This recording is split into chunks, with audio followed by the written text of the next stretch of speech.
But first, I want to lay out for you my thoughts on the president's recovery, the media's reaction, and what it all means for the election. Let's start with the human side. It was great to see the president's video tonight, but the one I really appreciated was last night. After all the media coverage, the wild and hysterical speculation, it was such a relief to see the president's message. And there was one part that really showed he's back in business. Melania is really handling it very nicely. As you've probably read, she's slightly younger than me, just a little tiny bit. Yep, he's making jokes. Definitely a good sign. But it's all a sign of something deeper, too. The president's recovery is a powerful symbol of America's recovery.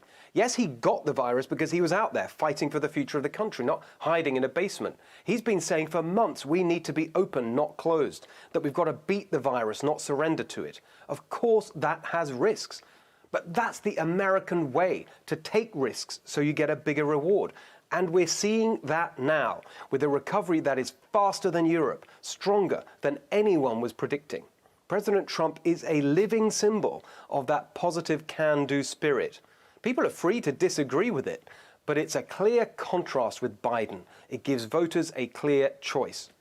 Another contrast, the president has been fighting for years for better healthcare through innovation. He is the right to try president. He wanted Americans to have the chance to try life-saving new treatments, and he swept away the bureaucracy that stood in the way. You saw Natalie Harp at the Republican convention and here on this show saying she owes her life to that.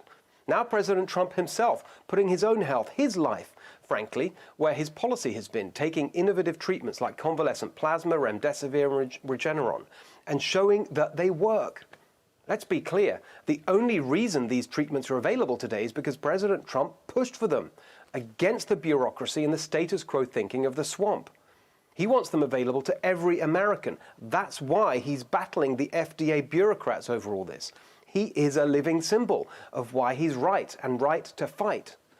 But for the Democrats and the Trump-hating establishment media, the president is now a symbol of a different kind. Within minutes of him announcing his positive test result, they could barely contain their smug satisfaction. In large part, it's his own dereliction is partly to blame for this. Certainly his recklessness has contributed to this horrible situation. He has time and again denied the seriousness of the pandemic, suggested that the nation was rounding the corner and in its last legs with this, battling this virus, flying in the face of science, and been wrong over and over. And now, of course, he has contracted it. And the questions are, what comes next? The next day, did you see how they all went through the motions of decency before getting to what they really wanted to do? Attack Trump and glory in his misfortune. This is tragic. It's very sad. But it also is something that going into crowds, unmasked and all the rest, was sort of a brazen invitation for something like this to happen. Her message was no different to the Chinese regimes. They said the president and the first lady paid the price for playing down the virus. Nice allies you've got there, Nancy. The Democrats, of course, cynically tried to exploit the situation for partisan ends. Biden suddenly decided he needed to wear a mask while he was speaking. And these are the people who say we shouldn't politicize mask wearing. Schumer was straight out the gate trying to use this to stop Amy Coney Barrett's confirmation. And most ludicrously of all, deranged Senator Chris Murphy utterly embarrassed himself with some preposterous Putin plot. But none of it is as bad as what we've seen from the media these last few days. Their whole reaction has been one giant "I told you so. We were right all along," they smugly crow. Nothing captured that more than this today from Biden aide masquerading as a journalist, Jake Tapper. And Mr. President, you have become a symbol of your own failures of recklessness, ignorance, arrogance, the same failures you have been inflicting on the rest of us. We've heard a lot about herd immunity. What we're seeing now on CNN and MSNBC and in the New York Times and Washington Post and all the rest of the establishment propagandists is herd stupidity. Their central claim is that Trump didn't follow the science. Reasonable, intelligent, thinking people talk about science. It's unthinking ideologues who talk about the science. Tapper and Todd and Wallace and Maddow and all the others, they claim that everything to do with the virus is cut and dried. That is misinformation. Scientists are learning new things all the time, and scientists themselves disagree. Originally, scientists thought the virus was carried by droplets. Droplets fall under their own weight no further than a few feet away. That was the basis for the 6 feet social distancing rule. But now scientists say the virus travels through the air in what they call aerosols. They can travel up to 30 feet and hang around for hours. So the most useful thing right now might be to encourage the widespread use of air filtration systems, known as HEPA filters, that block virus transmission. Scientific studies support the use of N95 masks as a protection against the virus. But many scientific studies show that cloth masks don't stop virus particles. The World Health Organization, like Dr. Fauci in the CDC, as we know, originally told us not to wear masks. But even when they changed their mind, they didn't actually pretend that masks stopped the virus. The WHO said masks should be 3-layer, and that even with those, quote, the use of a mask alone is insufficient to provide an adequate level of protection or source control. And listen to the reasons they gave for wearing masks. Reducing stigmatization, making people feel included. Most of the reasons weren't even medical. In any case, the data doesn't even support what the media are saying. If you listen to them the last few days, President Trump has practically been running around the country ripping people's masks off their faces, and we're the most maskless place on earth.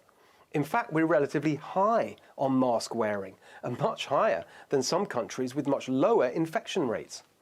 It's the same ideological pseudoscience with shutdowns. Anyone who dares suggest opening things up is pretty much branded a murderer. But more and more evidence is accumulating that the shutdowns did more harm than good, with little effect on the virus, but massive health, social, and economic costs. Establishment media won't even allow this to be said. They go on and on about contact tracing, but the latest research suggests that the whole premise of the current contact tracing approach is flawed. As I've said here before, an old playbook for a different disease. We're now learning that the most significant factor in spreading the virus could be clusters. Most people who have the virus don't infect anyone. Tracing their contacts is a waste of time and resources. Jake Tapper accused President Trump of arrogance and ignorance. But when he spouts off about the science, he's the one displaying ignorance. I want to read to you the words of an actual scientist, an infectious disease professor who is on the UK equivalent of the coronavirus task force. Quote, both the virus and the ways of tackling it cause harm and need to be balanced. While scientists can ensure that any strategies are underpinned by the best evidence and research, they should have no greater say in them than economists, ethicists, historians, and the wider public. Just as in society at large, there are some scientists who think the cure is worse than the disease. This is now a central choice in the election. Policy should be informed by scientists, not run by scientists. President Trump listens to the scientists and then leads. Joe Biden is led by them. He told us that. I'll shut it down, he said. All the pundits are saying that this episode is a disaster for Trump because it will focus attention on coronavirus instead of the economy. Well, that could just be another example of herd stupidity. If the president's recovery continues, if he shows a new, more positive and more human side, as he has been doing this weekend, and leaves the attacks on Biden to his surrogates, it will focus attention on what everyone wants to see, recovery. President Trump's recovery, achieved in no small part because of the actions he took to get new treatments available, as a living symbol of America's recovery, a massive contrast with the weak defeatism of Joe Biden and his threat of another shutdown. Beating the virus, bringing back the economy, recovery with Trump, or relapse with Biden.